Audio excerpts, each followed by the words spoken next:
I was just checking on my single seed. Look how pretty the stem is. It's dark purple. It's getting leaves pretty good. It's really tall and it hasn't been reaching for the light too bad. But it is a cherry, so I imagine, I noticed the cherry tomatoes I have are growing faster than the regular, so looking good. So I do have a bunch of strawberries, bunch of tomatoes coming along. And then I'm also chitting potatoes. So these are seed potatoes from the nursery. And if you set them out, they begin to grow. So here are all the little eyes.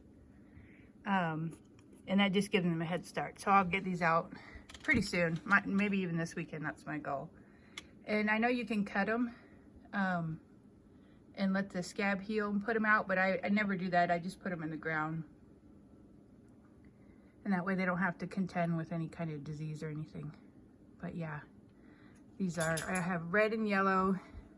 These are, I can't remember, sorry. But anyway, went to the nursery and they have seed potatoes, and if you can get a hold of those, they have a higher probability of growing and giving you potatoes, way higher. It's quite a process to produce seed potatoes, and what they're trying to do is control diseases, because potatoes are super prone to disease. And the ones you buy at the store may or may not have been sprayed with a growth inhibitor. So I know some people are able to grow potatoes, especially organic ones, from the store.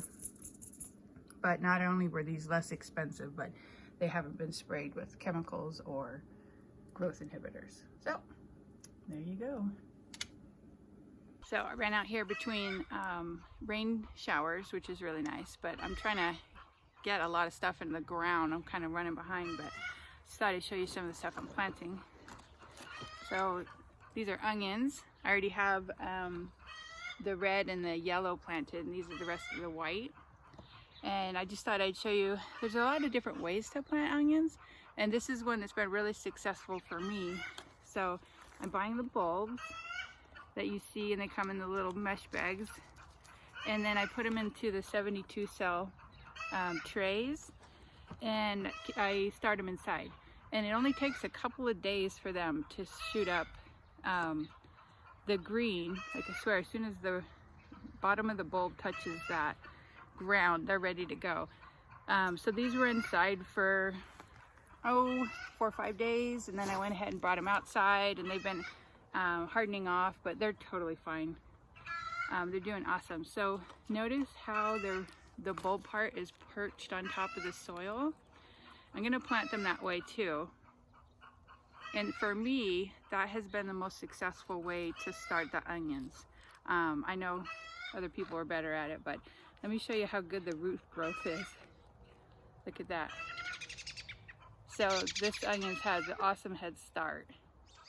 And so in this year, I'm trying to spread out all the plants so I don't have like one bed of onions, but I have a lot of things mixed together.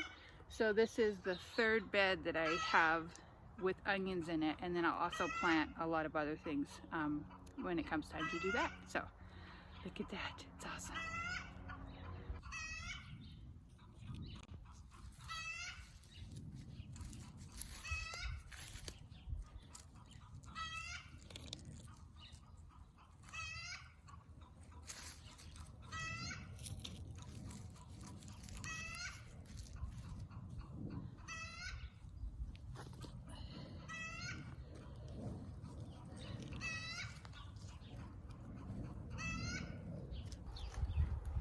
Have I mentioned how much I hate crabgrass? This is one bed.